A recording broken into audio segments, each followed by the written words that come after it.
ঢাকায় রাহাত ফতে আলী খানের ইকোস অফ রেভলিউশন কনসার্টের দিন যানজট নিরসনে রাজধানীর এলিভেটেড এক্সপ্রেসওয়ে টোল ফ্রি রাখা হবে বলে সিদ্ধান্ত নেওয়া হয়েছে।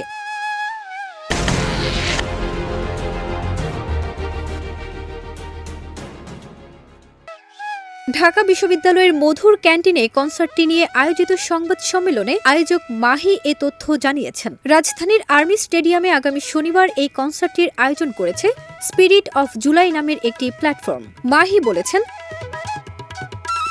এয়ারপোর্ট, কুড়িল বিশ্ব রোড এই 4টি প্রবেশপথে এলিভেটেড এক্সপ্রেসওয়েতে যানবাহন টোল ফ্রিতে প্রবেশ করতে পারবে বলে সিদ্ধান্ত নিয়েছে কর্তৃপক্ষ। তবে মোটরসাইকেল এই সুবিধার আওতাভুক্ত থাকবে না।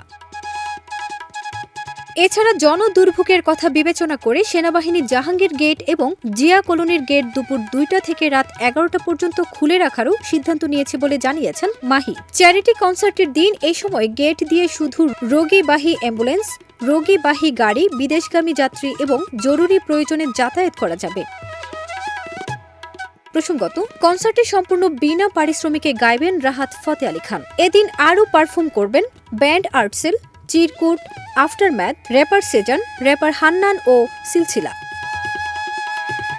ফারজানা নিকিতা, দেশ রূপান্তর।